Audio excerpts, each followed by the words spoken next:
मैंने देखी लोक मानकर शक्ति आगे समस्त बड़ बड़ सभ्यता भी धूलिसात हो जाए। बाबिलोनिया सभ्यता भी धूलिसात हो गला। से भली राजा राजुड़ा सरकार भी धूलिसात हो गला। ये दुर्ग बोली किसी ना। दुर्ग केवल पाउंश गदा उपर दुर्ग तैयारी हुए कौन नैतिकता नहीं कहवाई आमको भोट दियो।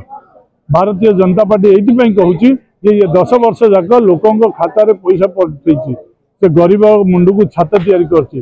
घरे घरे चाउल पहुँचे जो मान आवश्यक तुम्हें तार बाधक साजिच ता घर करई देन। जो मानकर छात घर अच्छी से छात घर पाँच जो मैंने प्रकृत पाइबा योग्य से पाऊना। विकास राह धरिया को हेले भारतीय जनता पार्टी ही एकमात्र भरोसा ये अनुभव हो।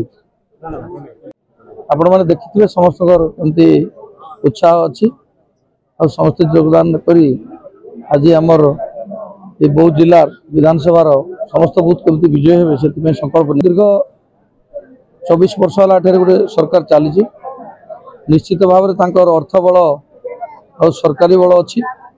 तो वर्तमान जो आमर बूथ प्रमुख मैंने आसी प्रभारी मैंने आसते समस्ते स्वतंत्र भाव में रणनीति प्रस्तुत करी केमती सरकारी बल कला टंका प्रत्याख्यान करके बूथ गुड़ाक मजबूत हेबू से जत्न हाँवाई आम एटी आज एकत्रित होइथिलु।